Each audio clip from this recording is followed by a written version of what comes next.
అందరూ ఎలా ఉన్నారు? బాగున్నారా? ఈరోజు మీకు కొబ్బరి చట్నీని చూపించబోతున్నాను. కొబ్బరి చట్నీకి కావాల్సింది ఎండుమిర్చి, పచ్చిమిర్చి, మినప్పప్పు, పచ్చనిపప్పు కొంచెం, కరివేపాకు. ఇవి దోరగా వేయించుకుంటున్నానండి.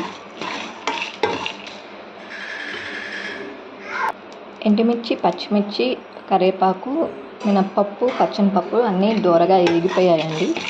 ఇప్పుడు స్టవ్ ఆఫ్ చేసి చల్లారబెట్టు కూల్ చేసుకుందామండి. ఇప్పుడు ఆల్రెడీ నేను పచ్చి కొబ్బరిని వేయించుకొని మిక్సీ గ్రైండ్ చేసుకున్నానండి. నాకు కొంచెం కొబ్బరి పొడి తీసుకుందామని చెప్పి ముందుగానే గ్రైండ్ చేసుకున్నారు. మీకు కావాలంటే ఎండుమిర్చి, పచ్చిమిర్చి వాటితో కలిపి మిక్సీ చేసుకోండి. ఇప్పుడు ఎండుమిర్చి, పచ్చిమిర్చి, ఎల్లిపాయ, చింతపండు ఇవన్నీ మిక్సీ జార్లో వేసుకోవాలి.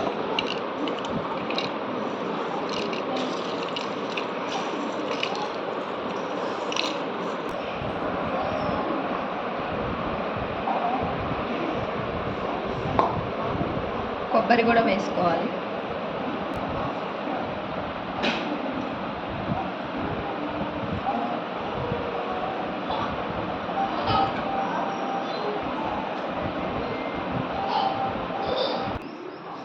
Salt 1 spoon.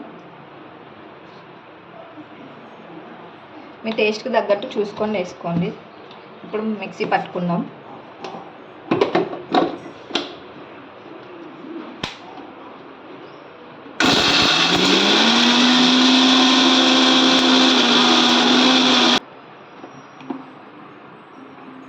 ఇంకా గ్రైండ్ చేయాలి. కొబ్బరి చట్నీ పేస్ట్ అయినాక ఇప్పుడు తాలింపు వేసుకుందాం.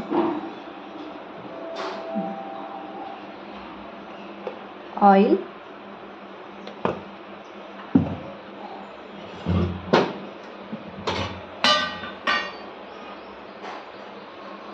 జీలకర్ర,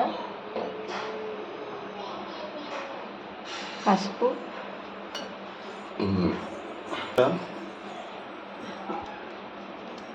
ఎండుమిర్చి,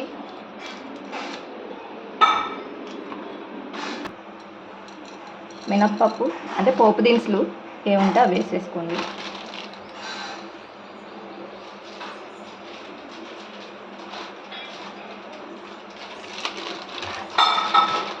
పచ్చనిపప్పు,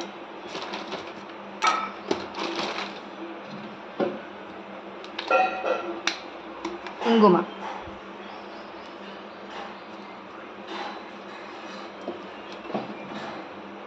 ఇవి కొంచెం ఫ్రై అవ్వనివ్వాలి. కరివేపాకు, ఆవాలు ఇవన్నీ ఫ్రై అవ్వాలి. కరివేపాకు, ఎండుమిర్చి, ఆవాలు, తాలింపు దినుసులు అన్నీ ఫ్రై అవ్వాలి. ఫ్రై అయినాక కొబ్బరి పేస్ట్, కొబ్బరి చట్నీ ఇది వేసేసుకుందాం.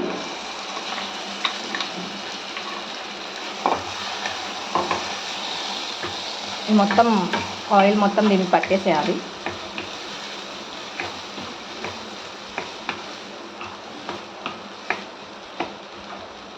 అంతే అండి, తాలింపు అయిపోయినాక బంద్ చేసుకోవటమే. ఎంతో రుచికరమైన కొబ్బరి చట్నీ రెడీ అయిపోయింది. మీరు కావాలంటే ఓన్లీ పచ్చిమిర్చి లేదా ఓన్లీ ఎండుమిర్చితో చేసుకోవచ్చు. నాకు రెండు కలిపి తినడం అంటే ఇష్టం కాబట్టి నేను ఇవి రెండు కలిపి చేశానండి.